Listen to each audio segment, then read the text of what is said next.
10 साल से चरपाई पे हूँ। मेरे रीढ़ करीब कमजोर हो गई थी और मैं 10 साल से नमाज नहीं पढ़ सका, वुज़ू नहीं हो सका, पेशाब जारी है। तो मुझे साहब ने कहा कि आप हर नमाज के वक्त आप दुरूद शरीफ आयतुल कुर्सी पढ़ लिया करें, आपकी नमाज हो जाएगी। पेशाब निकल रहा है खुद ब खुद, और इतना भी वक्त नहीं मिलता कि वो रुक जाए और उतनी देर में फर्ज नमाज पढ़ सके, इतना भी वक्त नहीं मिल रहा। तो अब ये कि पूरा वक्त अगर इस तरह गुजर जाता है, इसका पेशाब बहता रहता है, तो अब ये शरई तौर पर माजूर करार पाएगा, वुजू करके नमाज पढ़ ले। अब जो दूसरा वक्त आया उसमें कम से कम एक बार भी उसी तरह का पेशाब उसका निकल गया तो ये माजूर ही रहेगा। अब अगर कोई और ऐसा वक्त आया नमाज का कि इसमें एक बार भी इस तरह का पेशाब नहीं निकला तो ये माजूर खत्म हो गया। अब तो वुजू करके नमाज पढ़नी पड़ेगी और हर नए वक्त के लिए नया वुजू भी करना होगा।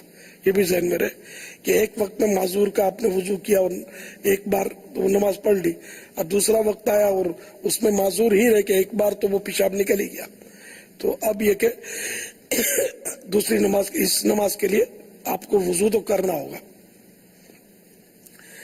फिर ये कि वो तीसरे वक्त में जैसे कि जोर और असर के वक्त में समझो कि वो आप माजूर थे, असर और मगरिब के दरमियान भी एक बार तो आ गया पेशाब निकल आया तो अब भी माजूर ही रहे, मगर वुजू करना होगा नमाज असर के लिए। अब मगरिब का वक्त आया, असर और मगरिब के दरमियान एक बार भी पेशाब नहीं आया तो वुजू करके नमाज तो पढ़ ले, लेकिन अब माजूर नहीं रहे। अब फिर आपको दोबारा दो नमाजों के दरमियान इम्तिहान करना पड़ेगा कि वो पेशाब कम से कम, अब पेशाब कितनी बार आते, एक आध बार आने से तो वो माजूर नहीं बनेगी। वही मुसलसल अगर आ रहा है कि इतना भी वक्त नहीं मिलता कि फर्ज अदा कर ले, तो ये इसका मसला है। चार पाई पर आप पड़े हैं, अब इसमें भी नमाज अगर आप सजदा करने पर कादिर हैं तो इसका भी अपना तरीका है कि बैठ कर नमाज पढ़े और कोई ऐसी फट्टा वगैरह रख लिया जाए कि जिस पर आप सजदा करें, पेशानी आपकी अच्छी तरह जम जाए, नाक की हड्डी भी लग जाए। तो ये सूरत भी चार पाई पर अगर है, चार पाई तो तख्त नहीं है, तख्ते तो फिर कोई फट्टा रखने की लकड़ी का जरूरत भी नहीं है, तो इस तरह भी नमाज पढ़ी जा सकती है बैठे बैठे।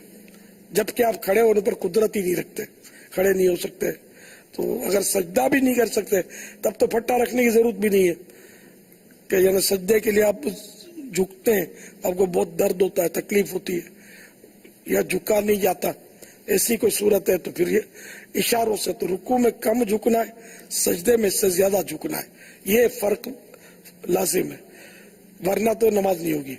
कि रुकू में जितना झुका उतना ही सजदे के लिए झुका तो नमाज नहीं होगी।